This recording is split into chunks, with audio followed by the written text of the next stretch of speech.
Fala, monarquista! Tudo bom, pessoal? Sejam muito bem-vindos, uma boa noite aí para todo mundo que está assistindo essa live pelo Instagram. Se você estiver vendo pelo YouTube, eu peço que você curta e compartilhe essa live, porque isso ajuda demais a gente a divulgar a causa monárquica. Hoje vou conversar com um cara que tem mais de 100 mil curtidas no Instagram. Fenômeno. Esperando a galera entrar aí.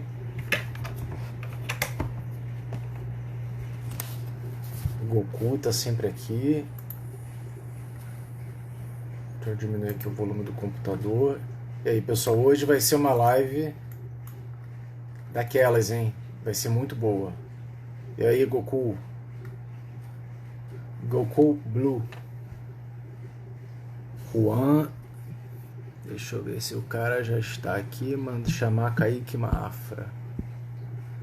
Kaique Mafra, o cara. Jander. Leone das Macinas tá entrando. E aí, galera, como é que vocês estão? Kaique já vai entrar, pessoal.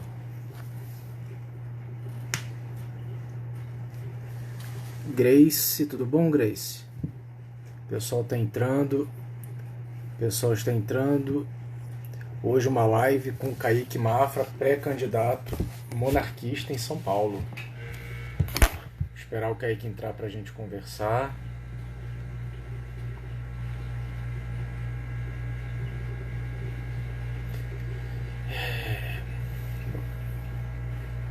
Sara, Antônio, uma boa noite, chegou o cara. Chamar Kaique Mafra. Não, Goku, não sabia não. Uma cidade que se chama Brasil nos Estados Unidos, em homenagem a Dom Pedro. Agora sim. Agora sim, mano. Ó, pessoal, só que a live vai ser diferente. Eu vou falar com sotaque de paulista e o Kaique vai falar com sotaque de carioca. De carioca? Mano, de carioca, meu. Hoje é uma live, meu, que é da hora, cara. É uma live da hora, meu. É melhor que o jogo do Coringão com o Palmeiras. É mesmo? É mesmo? Kaique, Qual é, Rodrigo? Seja muito bem-vindo. Muito obrigado aí por você ter aceitado vir conversar com a gente. Cara, tem 80 pessoas assistindo, é isso mesmo? Kaique, eu vou te chamar toda semana, cara. Nunca deu mais de 30. Muito obrigado por você ter aceitado aí, trazer aí. Gente, vai chegar a 90 pessoas, só Jesus. Muito obrigado por você ter aceitado o convite. Tá me escutando? Nossa, tá dando uma travada. Eu não sei será que é a minha internet ou será que é a sua? Pessoal, eu tô travando? Só pra... Manda um joinha se vocês estão me ouvindo, me entendendo legal, ou se tá travando. Cara, minha internet está rápida. É a minha mesmo, a minha que é da Xuxa aqui. É uma internet republicana. É uma internet do Palmeiras. Se fosse de Coringão... Do Palmeiras. Se fosse do Corinthians, né? Não, mas agora está legal, né? Tá legal. Eu tô escutando direitinho você, cara. Ah, maravilha. Primeiramente, muito obrigado por você ter aceitado, ter disponibilizado o seu tempo para conversar um pouquinho com a gente, para a gente poder conhecê-lo melhor. Você que eu já estou acompanhando, está um fenômeno nas redes sociais, no ativismo político. Então é um grande privilégio para a gente poder contar aí com a sua presença. Primeira pergunta que eu vou para você se apresentar para o pessoal, Kaique. Você é de qual cidade? Pelo sotaque já dá para entender. Eu acho que já descreve um pouco. Eu sou daqui de São Paulo, capital, né? Ó, já mandaram lindo. Eu agradeço o lindo que mandaram para mim aí. É isso aí. A carcaça aqui minha não ajuda muito. Mas eu sou de São Paulo, mas não sou nascido em São Paulo. Na verdade, muita gente não sabe, eu nasci em São Luís do Maranhão. Só que assim, claro, eu moro aqui já quase que minha vida inteira. Digamos que 99% da minha vida eu moro em São Paulo, né? Então é um paulista, né? É um coringão, um corintiano. Um corintiano, palmeirense ou paulista. Não, corintiano. É muito bom falar isso hoje em dia, né? Mas corintiano. Mas moro no local mais palmeirense do mundo. No Rio de Janeiro você moro para algum time? Pra time nenhum. Ah, no Rio de Janeiro eu sou América, vai. América, perto da minha casa, eu gosto da América. Kaique, Eu torço pra Lusa da ilha do governador. pô, aí tá triste, cara, aí tá triste. Kaique, você estuda, trabalha, fala um pouquinho de você. Bom, vamos lá. Eu estudo e trabalho. Eu estudo gestão pública aqui na Uninine, sempre 10, estou quase me formando. Infelizmente não vou me formar esse ano, né? Que seria o corriqueiro e o usual, mas assim, já conversei com a minha família e muito por conta da minha pré-candidatura a vereador aqui em São Paulo. Não acredito que seria possível conciliar as duas coisas. Eu ia acabar fazendo nenhuma das coisas de forma com total eficiência. Eu não gosto de fazer as coisas pela metade. Eu não sou aquele tipo de pessoa que consegue fazer mais de alguma coisa ao mesmo tempo. Eu me foco em uma só e vou, né? Mas isso assim, já foi combinado com a minha família aceitou, minha família tá me apoiando, mas vamos aí, né? Adiar um pouquinho, mas ano que vem, se Deus quiser, a gente tá se formando. Você Finalmente. trancou a faculdade, Kaique? Ainda não. Vou Ainda fazer não. isso no próximo semestre. Ainda não Kaique, tranquei, né? e esse interesse pela vida política começou desde cedo? É uma coisa mais recente? Quando é que começou esse ativismo, esse foco na política? Bom, assim, o interesse para política surgiu primeiro e depois o meu foco ativismo veio posterior, até de maneira mais longe, mais distante.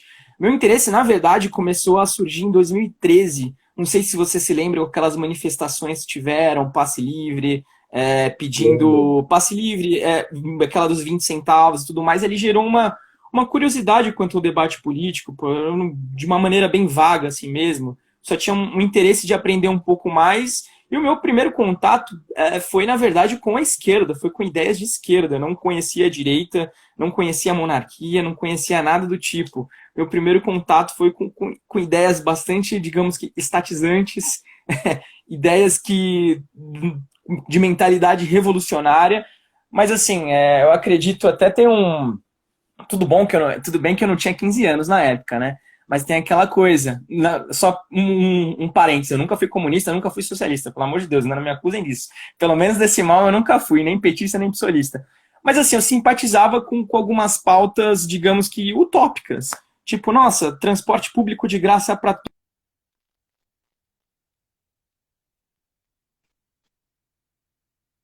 e principalmente porque foi exatamente o ano que eu tinha iniciado o curso de Direito na universidade que eu estava fazendo. E eu tinha alguns professores de direito, especialmente uma professora de economia, que ela tinha uma visão muito marxista da economia, né? E acabava, assim, me passando algumas coisas, e naquele momento eu falei, peraí, eu tô começando a achar que isso aqui não funciona. Na prática, eu tô começando a achar isso um pouco exagerado, isso não dá certo, assim, questões bem mais até hoje em dia, que são já bem esclarecidas com mais-valia, esse tipo de questão, na época, na minha cabeça não entrava muito. Aí que num belo domingo ou sábado, não me lembro ao certo, eu tenho um tio que é carioca, que mora aí no Rio de Janeiro, que vive aqui em São Tudo Paulo, que bom? viu um post meu terrível. Eu compartilhei na época, em 2013, no Facebook, não tinha Instagram nem nada, que era sobre um post da mídia ninja. E meu tio ficou extremamente assustado com isso.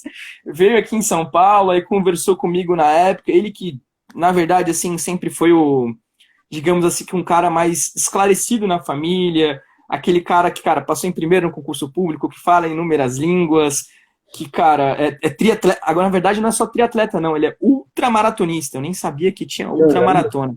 E aquela coisa que você até brincava, mano, só falta o cara aprender a voar. E não é que ele tá realmente aprendendo, vai tirar o brevet dele, assim, aquelas coisas até engraçadas da vida. Ele veio e debateu comigo, né? A gente começou a conversar sobre política. Ele falou: Ó, você tá se interessando por política, legal e tal, tal, tal. E a gente começou a conversar. E ele me fez passar por uma espécie de humilhação pública, digamos assim. Só que uma humilhação pública com argumentos bastante convincentes. Aí eu tinha dois caminhos. Ou eu me fechava na bolha e ficava lá, não, não, aquele fascista opressor, ai meu Deus do céu, ele tá errado com a minha visão de mundo. Ou eu abria para o diálogo e começava a tentar entender o lado dele. E foi o que aconteceu. E na época ele me deu alguns livros para eu começar a ler e ter uma iniciativa. E foi um que eu considero que marcou muito a minha vida e comecei a entender todo o meu entorno, aquela coisa de começo de faculdade, que era um livro de um autor aí que acho que hoje em dia é best-seller até, que é o Olavo de Carvalho, que era o mínimo que você precisa saber para não ser um idiota. Aí eu lembro que tinha um artigo em específico que foi compilado nesse livro, que era o imbecil juvenil. Aí eu comecei a ler aquilo, eu falei, nossa, sou eu, eu sou um imbecil juvenil. E assim eu comecei a mudar, digamos que radicalmente, de pensamento político, né? Deu uns 180 na minha cabeça. E aí, como era aquela época que ainda estava começando as redes sociais, com o Facebook, eu tinha Facebook faz pouco tempo, estava começando aquele engajamento político, eu procurei entender um pouco mais. No começo eu fui para uma, digamos que, o que me tocou um pouco mais foi a parte econômica, mais do que a parte moral, cultural. Comecei na época, tinha aqueles livros do Mises que estavam começando a ser traduzidos. Aí eu comecei a ter um entendimento um pouco melhor, a ponto de chegar na aula de direito, assim, aquela aula com aquela professora de economia, e eu contra-argumentar a professora, e ela às vezes não conseguia se sair bem no debate, que era até uma questão um pouco cômica, assim, em sala de aula, né?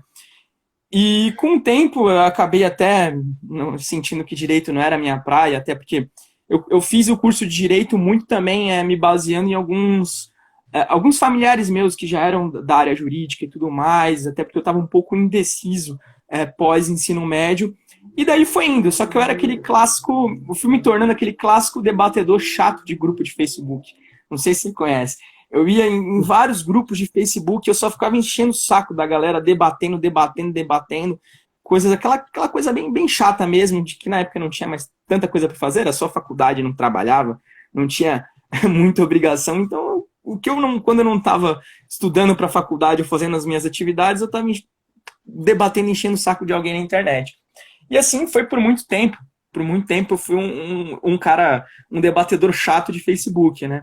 E aí com o tempo eu comecei a ter um pouco mais de relevância na internet, postando a minha opinião, e comecei a crescer um pouco mais, digamos assim, a ter mais visibilidade. E assim foi tendo a minha guinada. Mas assim, naturalmente, acho que a minha vida intelectual, ela foi tendo durante esse tempo uma transformação gradual. Eu fui me tornando cada vez mais maduro politicamente, assim. Eu era um pouquinho mais liberal, o conservadorismo foi vindo para minha vida de forma gradual, de pouquinho em pouquinho. Eu comecei a ver, peraí, economia não é tudo. Economia não é tudo, a gente precisa levar em consideração também as tradições, a cultura, as instituições, a importância. E assim, naturalmente na minha vida foi acontecendo até eu estar aqui, né? Também prepotência seria falar que enfim, mas eu tenho apenas 26 anos e ainda estou em constante evolução, né? Kaique, mas quando é que você deu essa, digamos assim, essa virada de ser apenas um debatedor da internet para se tornar alguém que tem um efetivo ativismo e que hoje, eu acredito que em São Paulo, dentro das redes sociais, você seja uma pessoa que tem um espectro de influência? Quando é que você começou a formar equipe? Você tem equipe?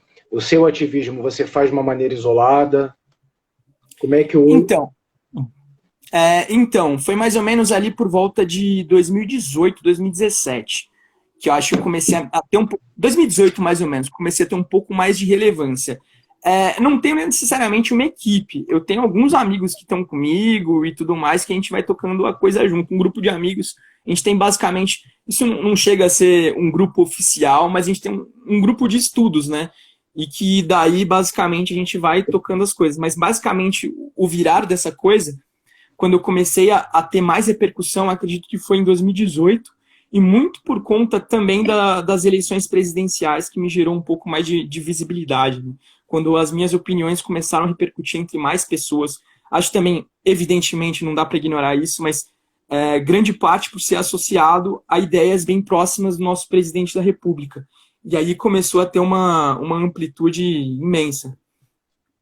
Kaique, e saindo assim do liberalismo econômico para o conservadorismo moral, como é que você chegou à monarquia? Porque assim, eu não o conhecia, né? E olha que eu lido com monarquista de Macapá, Rio Grande do Sul.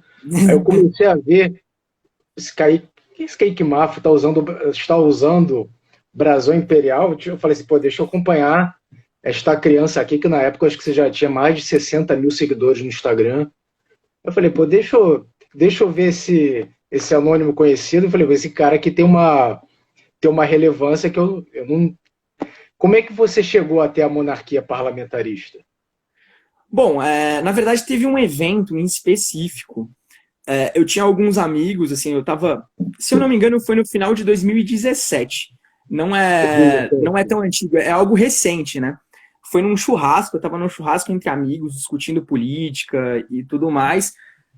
E assim, como eu falei, eu sou aquele clássico, quando eu era adolescente, o clássico aluno da pátria educadora, o clássico aluno do MEC, e que foi isso que basicamente eu tive como opções de estudo, como recursos de estudo, né? Então eu tinha uma ideia muito pejorativa da monarquia durante quase que toda a minha vida. Aquelas coisas até, digamos que superficiais, né? Por que eu vou sustentar rei, blá blá blá. Aí eu encontrei nesse churrasco, um amigo meu chamou mais alguns amigos que eram monarquistas. Ah, E é? aquilo me atiçou uma curiosidade. Caramba, mas por que monarquista, né? Aí eu lembro na época, eu até debochei um pouquinho, né? Pô, monarquia e tal. Aí, cara, teve uma. A gente basicamente quase que iniciou um debate ali entre eu e ele. E, cara, ele basicamente me colocou numa posição para defender a República. E aí, agora fala, como é que a República deu certo? Explica aí por que a República deu certo. E na hora eu me senti um pouco idiota. Basicamente, eu falei, não consigo defender, você tem um pouco de razão. Esse Não faz amigo não muito era do sentido Bertrand, mesmo. não, cara. Esse Hã? amigo era do Bertrand. Do Não, Bertrand não, que não falou era. que não há um sul brasileiro que diga de boca cheia que a República tenha dado certo, né? E não deu mesmo, assim. Aí eu comecei a ver, não, verdade, eu não consigo defender sobre esse ponto de vista republicano. Aí, beleza. Ele me deu um livro na época, que era Porque o Brasil é um País Atrasado, do Luiz Felipe de Orleans Bragança. Comecei a seguir o Luiz Felipe naquela época em rede social, aprendendo um pouco mais, porém teve também outro evento específico, esse mesmo amigo teve a humildade de me levar lá aqui no Pacaembu para conhecer o Dom Bertrand. E nossa, cara, o Dom Bertrand deu uma aula assim para mim espetacular não só sobre monarquia, mas sobre N coisas, falando sobre ambientalismo e etc.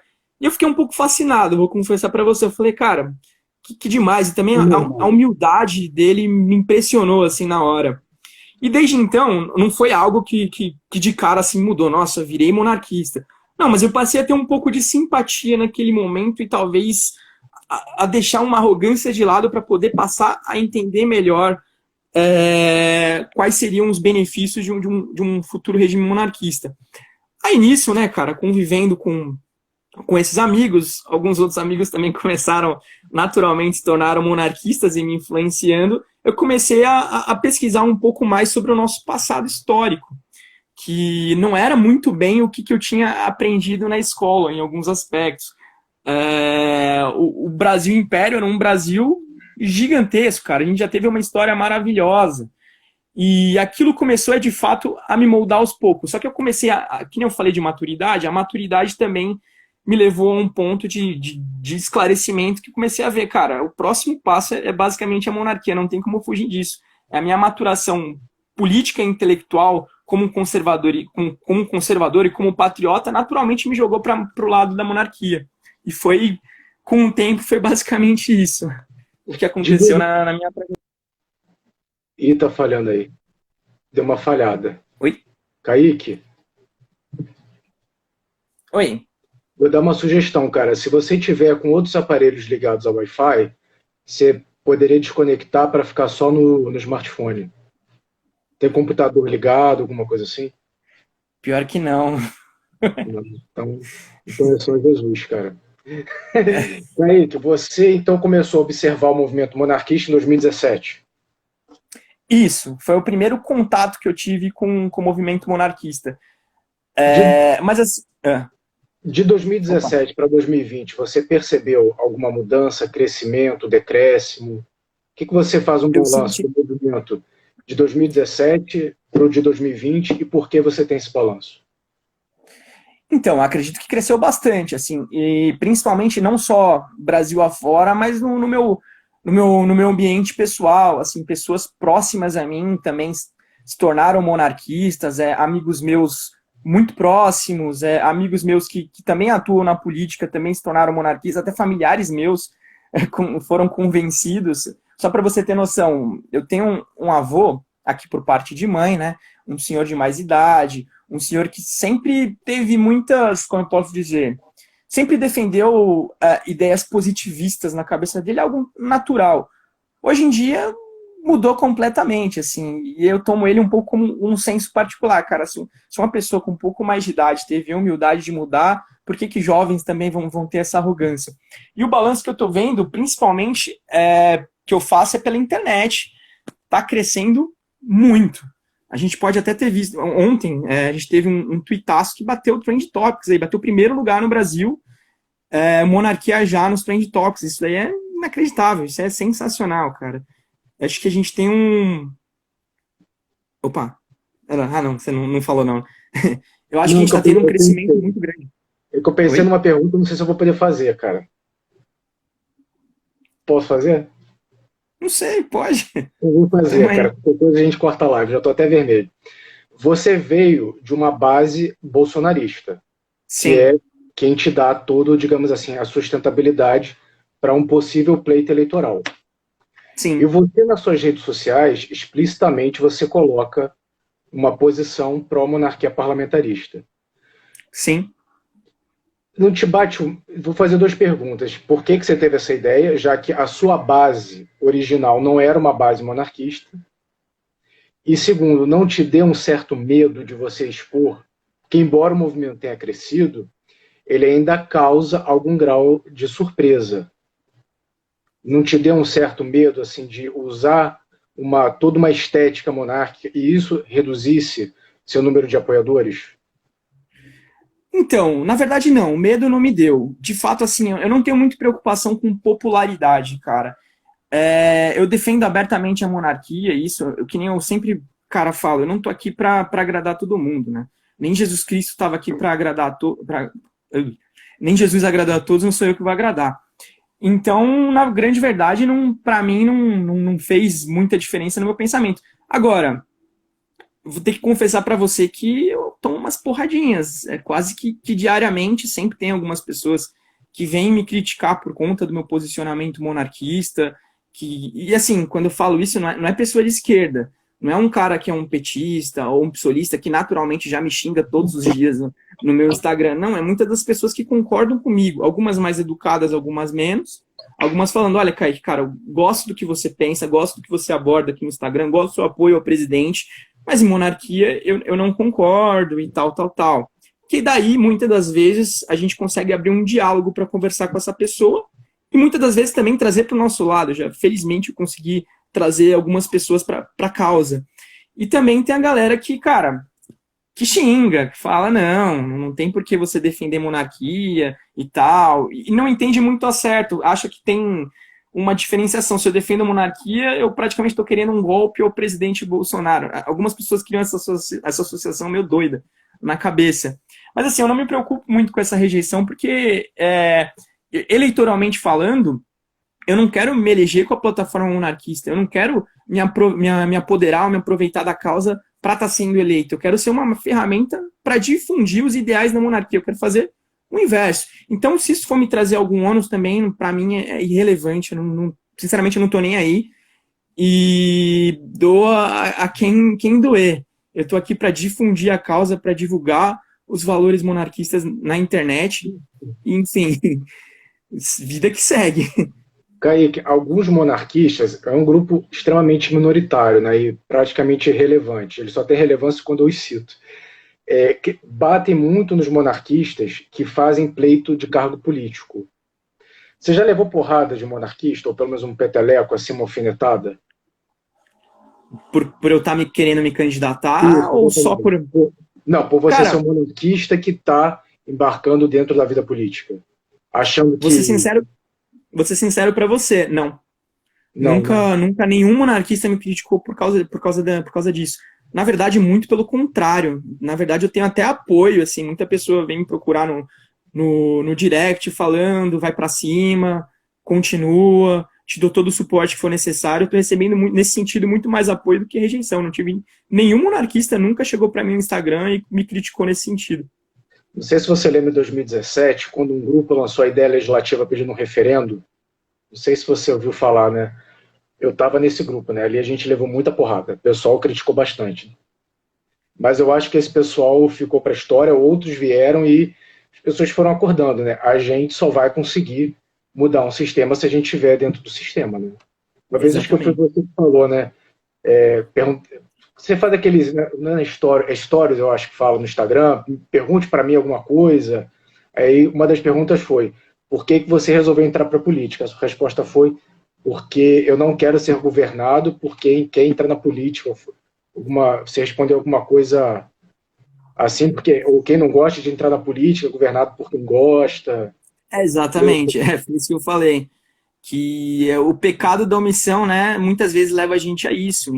Cara, eu, sinceramente, que nem eu tinha, quando eu abordei nesse sentido, eu falei muito com relação à galera da esquerda, à galera do centrão, né, em que se a gente que é pessoa de bem, nós que somos pessoas de bem, nós que somos pessoas honestas, nós que temos bons ideais, não entrarmos para a política, naturalmente esse espaço vai ser ocupado por outro tipo de pessoa, por pessoas que muitas das vezes defendem ideias totalitárias, ou muitas pessoas que na prática defendem ideias que eu julgo ser erradas e também que não atuam com boas práticas. Então, a omissão pode gerar esse tipo de pessoa lá, né? No caso, um Renan Calheiros da vida ou um Rodrigo Maia. O Rodrigo Maia só está lá porque pessoas de bem não se candidataram e não conseguiram ocupar o espaço em que ele está. Falando em Rodrigo Maia, o que você achou da visita dele para o rei da Espanha para falar de parlamentarismo? Eu achei um tanto quanto complicada, né? Porque, assim, aquele parlamentarismo que ele propõe, né, que eu chamo de semipresidencialismo, é uma ideia totalmente errada. Eu acredito que no Brasil seria um completo colapso.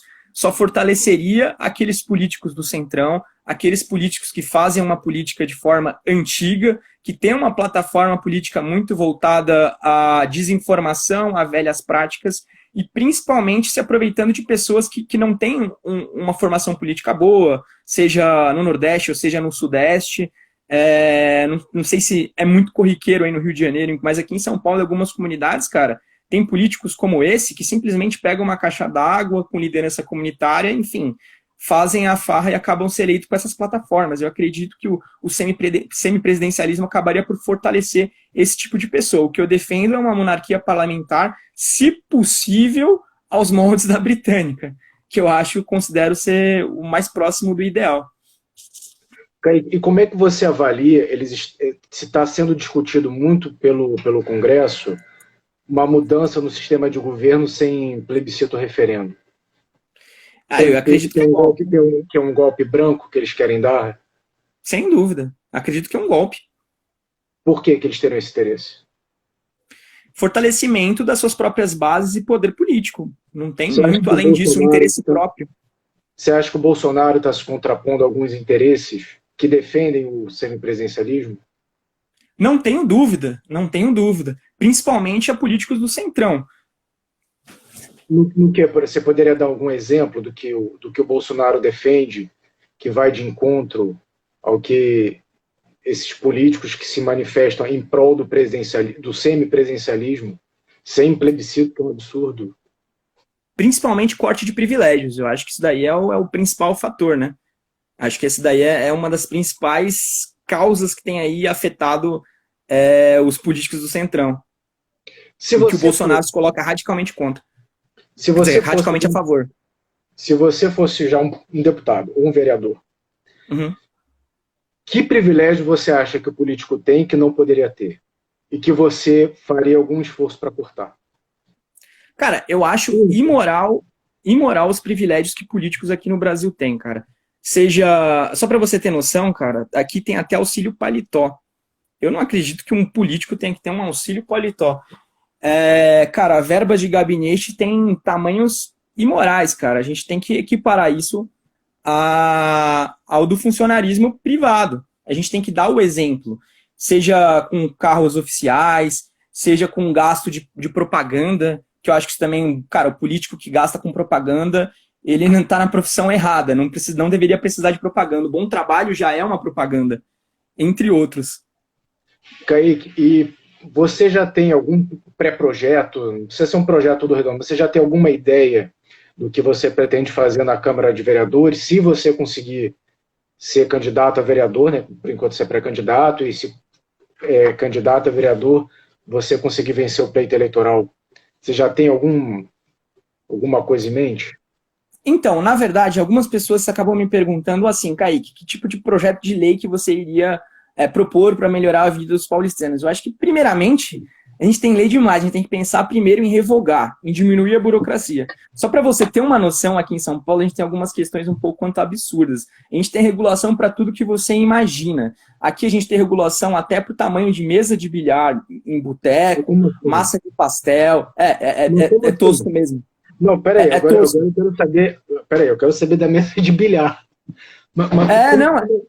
Como é que é assim a regulamentação? É a cor da bola? Tipo assim, não, é pelo tamanho da mesa. Se o tamanho da mesa não estiver adequado, você paga uma multa. Que coisa louca, né?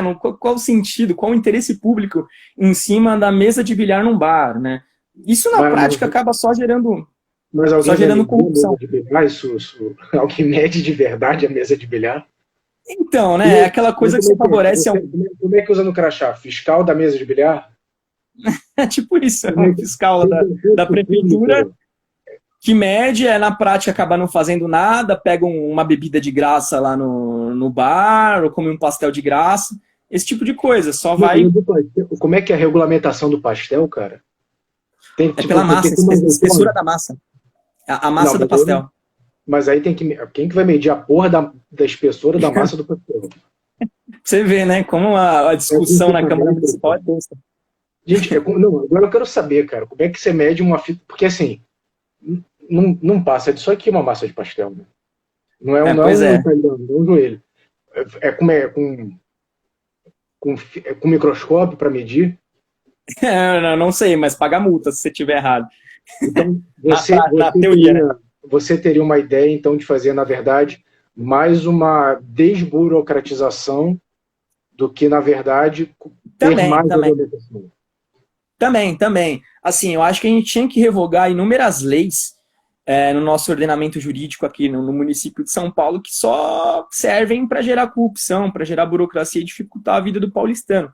Mas, assim, não me basearia somente nisso. Também tem algumas questões que eu gostaria de levar, tipo, fazer uma ferramenta de fiscalização para estar bem mais próximo do poder público do poder público das bases. Então, os problemas que tem na região, na comunidade, a gente faria um vínculo via o WhatsApp, via os meus números oficiais e as redes sociais, mas não só isso. Assim, por exemplo, aqui em São Paulo acontece, na verdade, todo ano, uma questão muito chata, que é a questão das enchentes. Eu acho que você já deve ter ouvido falar, enfim, no que já ocorreu aqui em São Paulo. E eu moro especificamente numa região que é considerada a região de várzea, né? Que é a Barra Funda, uma região de várzea. E acabou que alagou aqui também, entrou água no meu prédio, a gente teve um prejuízo com todos os carros daqui do meu condomínio, todo mundo perdeu o carro, foi uma coisa horrível, assim. E isso é uma coisa que acontece praticamente todo ano, no começo do ano, todo ano, e meio que nada é feito, cara. O prefeito aqui em São Paulo, quando aconteceu isso no ano passado, não estou falando nem nesse ano, estava na Europa, viajando, sabe? E ano após ano, morrem pessoas e as medidas não são feitas de forma eficiente. E assim, eu acredito que dá para fazer, né? Dá para fazer pela questão das enchentes, pelo menos a nível local, alguns cases de sucesso que já foram difundidos na Coreia do Sul, em outros lugares, com boco de lobo, com um bueiro inteligente. E eu acho que esse tipo de trabalho dá para ser feito não com o dinheiro da prefeitura em si, eu posso ser utilizado das minhas próprias emendas parlamentares quanto vereador. Aqui em São Paulo, cada vereador tem emenda parlamentar, e eles basicamente, muitos deles enviam para suas bases, para a comunidade, etc. E eu acho que dá para ser feito com um trabalho um pouco mais sério nesse sentido, com a enchente. E eu acho que, pelo menos as minhas, eu gostaria de destinar, caso eu fosse eleito, a essa questão das enchentes. Mas também tem um projeto que eu acho muito bacana, uma ideia, que é com relação principalmente a impostos, o IPTU. Eu gostaria de propor para o IPTU estar sempre atrelado à inflação, em que o prefeito que entrar ou que sair, etc., ele não possa aumentar o IPTU. O IPTU, ele naturalmente só aumentaria caso a inflação aumentasse, tivesse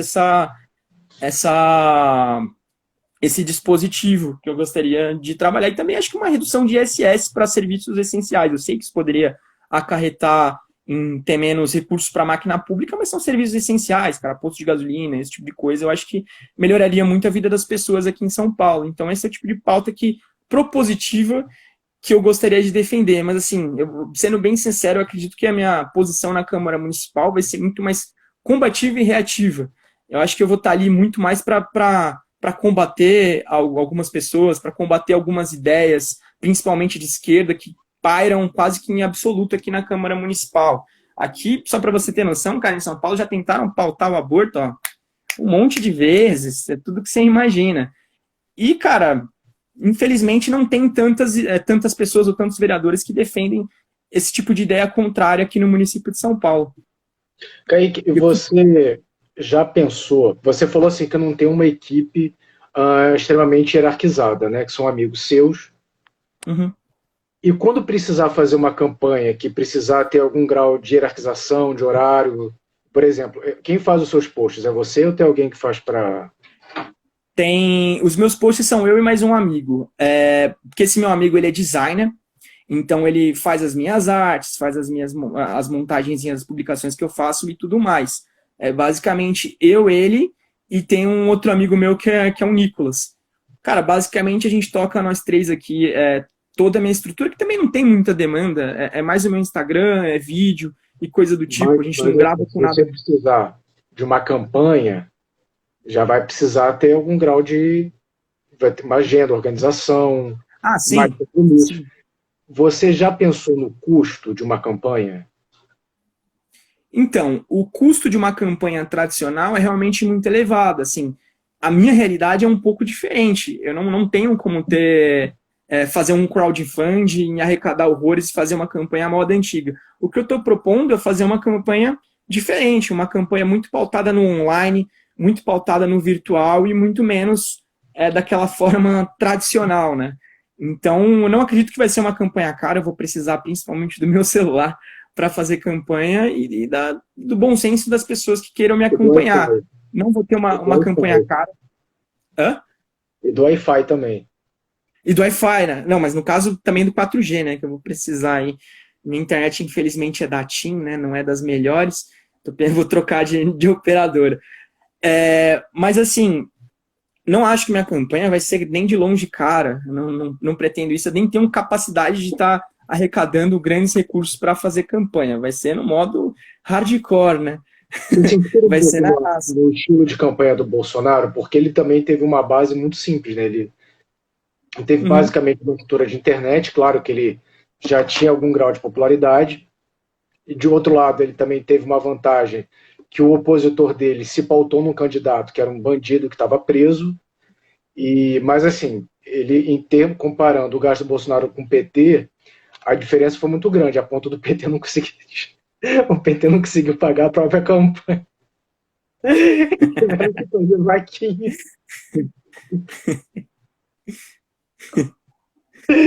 Então. Você se inspirou.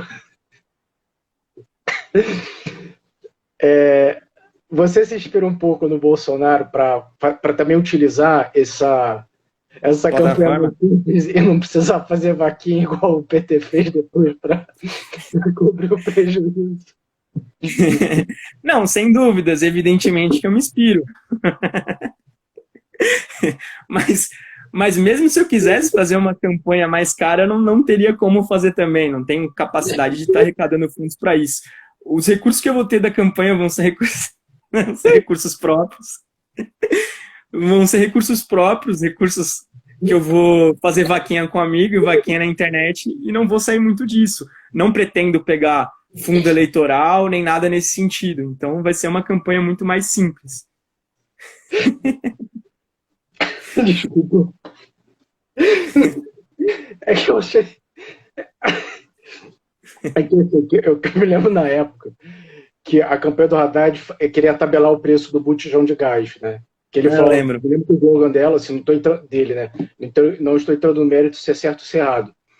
Mas eu me lembro que o slogan é assim, olha, já fiz as contas. Dá para cobrar não sei quanto. Eu pensei assim, porra, o cara não fez as contas da campanha dele, quer fazer as contas do botijão no Brasil inteiro. Vai faltar gasto para essa galera. Mas eu esqueci o que eu ia perguntar. Ainda bem que eu tenho um roteiro aqui que eu me lembrei dessa coisa do PT. Você acha que você conseguiria derrotar nomes tradicionais da esquerda paulistana, por exemplo? Não sei se a Marta Suplicy viria como vereadora, esse pessoal Então, que tem vai assim, um ser a minha... arcabouço muito mais milionário, né? E, uma, e uma tradição. Você acha que a tradição que eles têm pode também jogar contra eles e você também representar uma renovação e isso ser uma vantagem que eles não têm?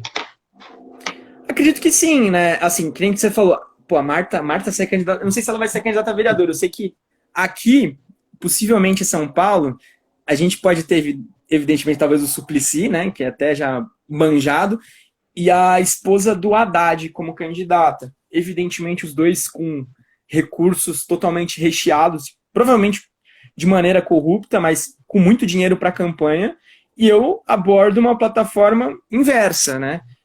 Pautado muito na internet, pautado com muito menos recurso e muito também na esfera do ativismo de rua, caçando, entregando panfletos na rua, esse tipo de coisa. Eu acredito que, na prática, se o Jair conseguiu vencer isso, ele me inspira também a querer lutar e acreditar e saber que tem a possibilidade de eu vencer também.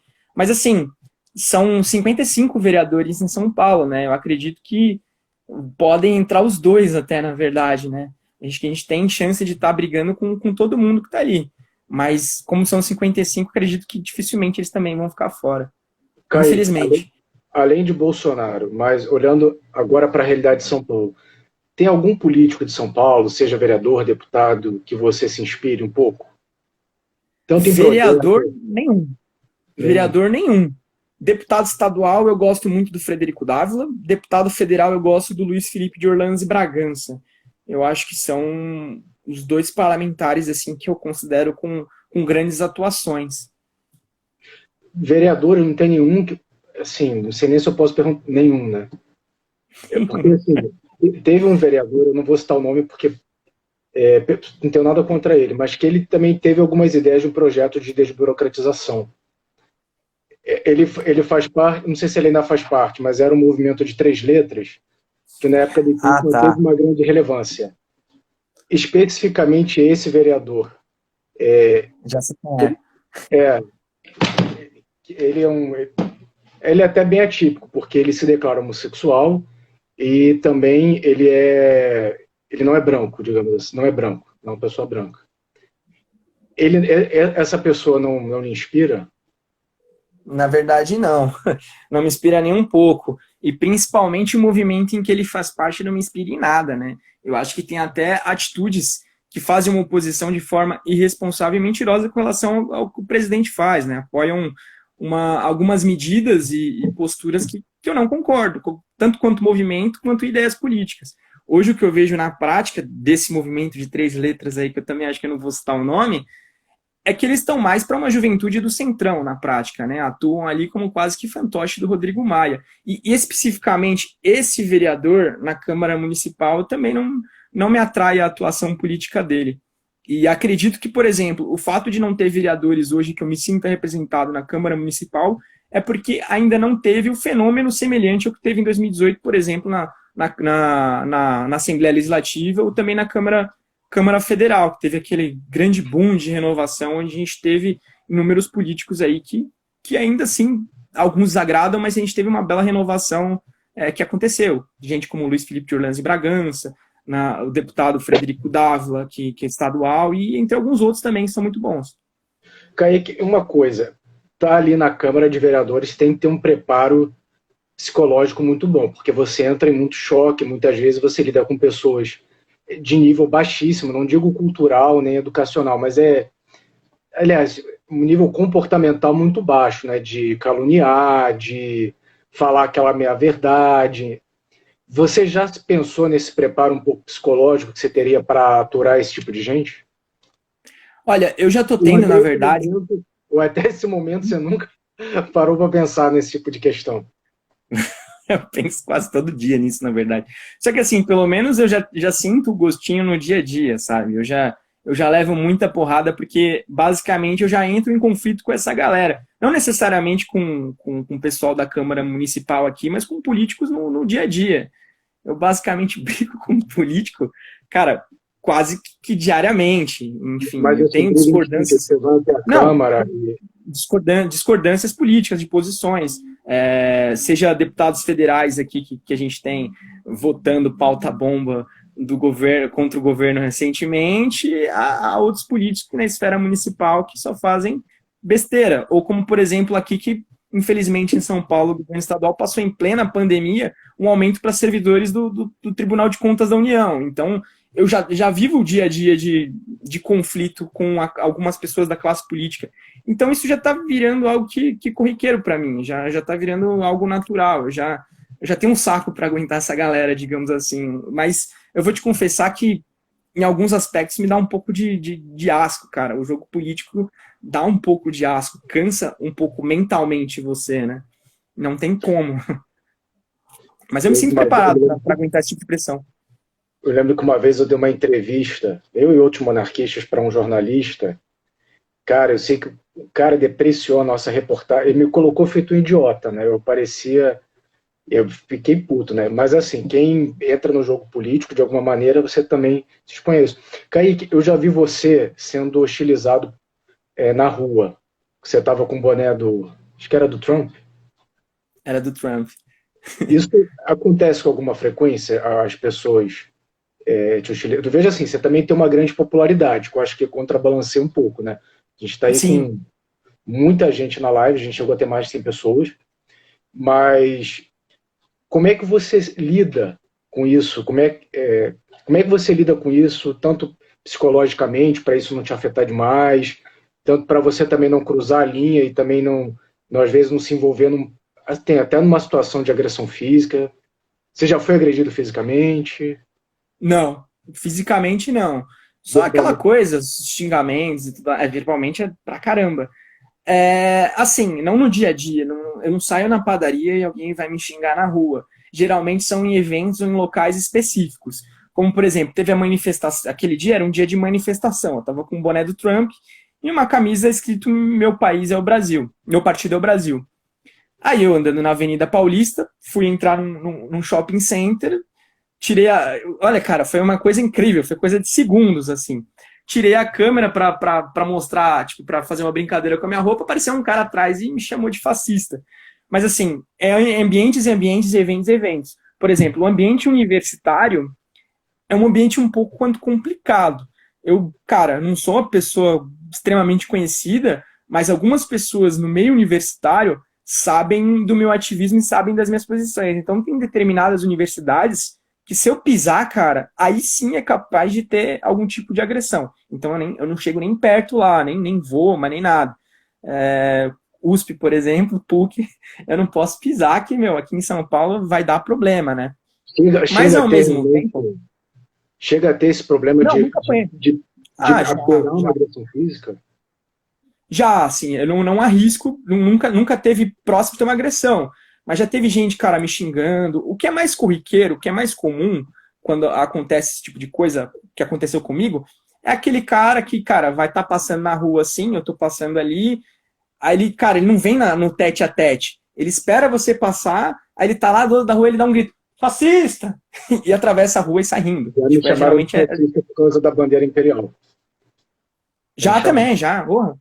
Já chamaram de fascista por causa da bandeira? Já, mandei, vai pra puta que pariu, vai se fuder, seu filho da puta. Eu xingo.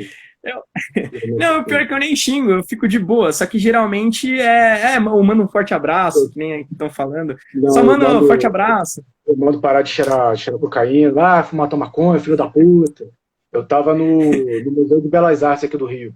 Tava eu, o chanceler de Campos, pedi para uma pessoa tirar uma foto com a bandeira, aí começou a agressão, eu comecei, vai se fuder, eles vieram segurança, a pessoa fugiu, que eu acho que eles também não são muito acostumados a confronto, né? Mas até eu trabalho numa universidade federal, que é altamente esquerdista, mas engraçado, cara. Aceitam você lá? Não, até que não. Até que não. Assim, eu dou muita sorte. Eu sou médico de todo o pessoal do comunista, da esquerda. Eles são, mas eu acho que é uma exceção. Realmente, eu acho que a coisa assim, comigo eles são muito leves, entendeu?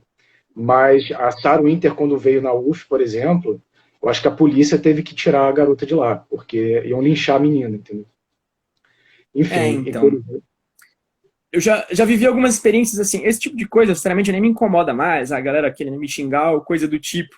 Por exemplo, na internet, isso eu tô falando na esfera física, ali, com eventos específicos. Na internet é direto, né, cara? É um monte de gente xingando o tempo inteiro, ou gente xingando, Você falando bloqueia? que vai fazer uma divulgação. Ah, não, eu deixo lá, eu só vejo que é xingamento, eu deixo, eu nem vejo, vai ficar naquelas solicitações lá. Eu não posso ser político, cara. Eu bloqueio, mando a merda, se fuder, não tenho Eu paciência. não, eu ignoro. Porque todo dia, cara, todo dia vem um petistazinho diferente me xingar. Então não acaba nunca. E eles Qual vão político que aumentando. você acha que é mais hostil a você? PCdoB, PSOL, Hostil? PT? É. PT, PT, PT, cara, PT. PT. No ambiente, no físico, assim, no tete a tete, as minhas piores experiências, que também não foram grande coisa, que nem eu tinha te falado, as pessoas que xingam na rua, etc., geralmente é do PSOL ou do PCdoB, da UJS. Mas na internet é tudo petista, a maioria. É os petistas de um chato me enchendo o saco, me xingando, falando aquelas coisas de sempre, né? Os clichês. Mas assim, tem um lado ruim, mas também tem um lado bom, né? Assim, pô, da mesma forma que tem as pessoas xingando, tem até muito mais, incomparavelmente mais, pessoas que elogiam, que dão força, que dão suporte, que estão ali no dia a dia também, na internet dando força, às vezes até pessoalmente, quando tem uma manifestação aqui em São Paulo, da mesma forma que teve aquela galera que me chama de fascista ali próximo no shopping, tem cara, geralmente pessoas até um pouco mais de idade, pessoas mais família, que vão lá e falam, pô, Kaique, pô, gosto do que você faz, gosto das postagens, às vezes pede para tirar foto e coisa do tipo. Já Então, tive tipo, foto. O pessoal o pede pra quê? tirar foto contigo? Já teve algumas vezes. Já tá blogueirinho Algumas assim, vezes. cara? Já tá Não, blogueirinho? não, não. Que isso, pô. Não. Em manifestação já aconteceram algumas vezes, mas não, que isso. Quero Mas fazer uma análise aqui, que eu queria ver se você concorda ou não. Como eu sou um pouco mais velho, sou muito pouca coisa mais velho tá que com você, quantos? 72? Brincadeira. tô com 38. Ah, tá. 38. Pô, quase 40. Eu vim de uma fase que era muito feio falar que era de direita, não era como hoje. Então, era muito humano, era muito cristão você falar que era de esquerda. Então, minha vida inteira eu sempre falei que era de esquerda, embora nunca, assim, votei no Lula, votei na Dilma também, votei muita gente do PT. E o que eu observo era o seguinte, a esquerda ela sempre teve uma voz intelectual e uma voz muito de rua, que a direita nunca teve. Só que a partir do momento que a direita começou a ter uma voz, uma reação, eu percebi o seguinte, que a esquerda também não sabe como responder, porque ela, assim, ela sempre fez o ataque, mas ela nunca precisou fazer o contra-ataque. Você acha que a esquerda tem uma dificuldade realmente no contra-ataque, por conta deles nunca terem sido contestados como hoje? Por que eu te falo isso? Porque das vezes assim, que eles me agridem, também não é toda hora assim, né? Mas quando tem um fascista, eu mando, vai se fuder, vai cheirar sua cocaína, seu maconheiro safado. Eu vejo que eles também, assim, eles não sabem responder, entendeu? Eles saem, entendeu? Eles não conseguem ficar no confronto. Você acha que isso acontece um pouco também, ou minha análise para você está totalmente equivocada? Nossa, deu uma cortada, mas eu acho que eu consegui captar aqui. Quer que eu repita? Eu acho que. Quer que eu repita? Se der. Uhum. É o seguinte, qual foi que assim, quando eu era mais novo, tá me escutando? Tô. Eu observava o seguinte, a esquerda sempre teve a primazia intelectual. Então a esquerda sempre tinha a possibilidade de, intelectualmente, e não apenas intelectualmente, sonoramente, a esquerda atacava. A esquerda tinha muita prerrogativa dela sempre ter a primeira palavra e a última, e dela sempre poder fazer mais barulho. A partir do fenômeno Bolsonaro, que eu acho que junto com ele veio outros fenômenos, veio o fenômeno do movimento monarquista, a gente passou a fazer um contra-ataque.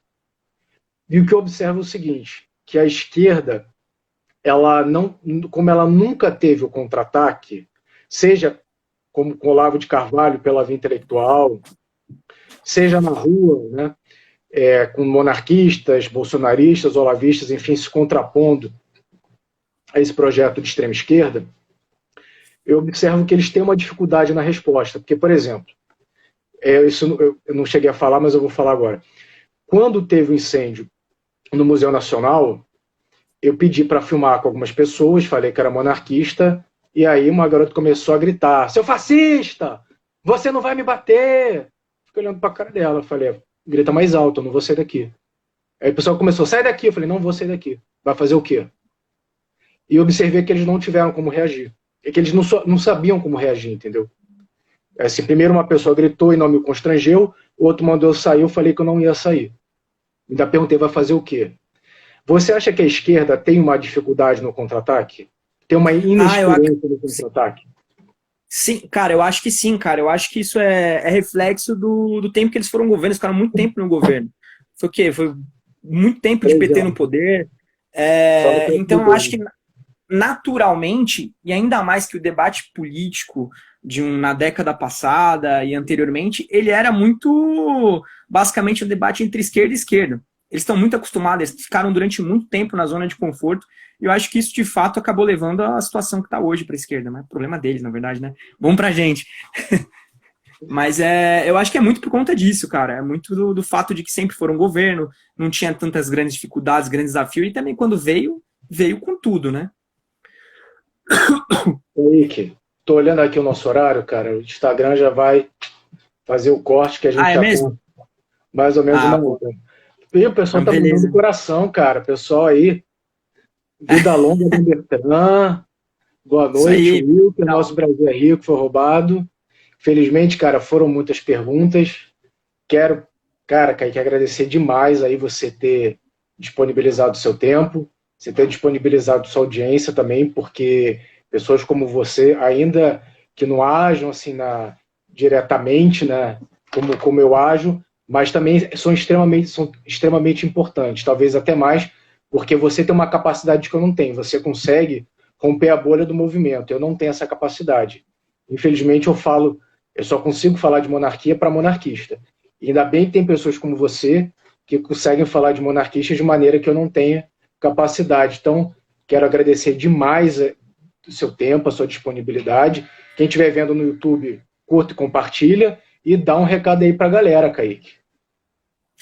Pô, cara, primeiramente eu quero agradecer a você pela oportunidade de estar aqui falando com um público seu que é extremamente culto, cativo. É uma honra para mim, de verdade, estar fazendo essa live.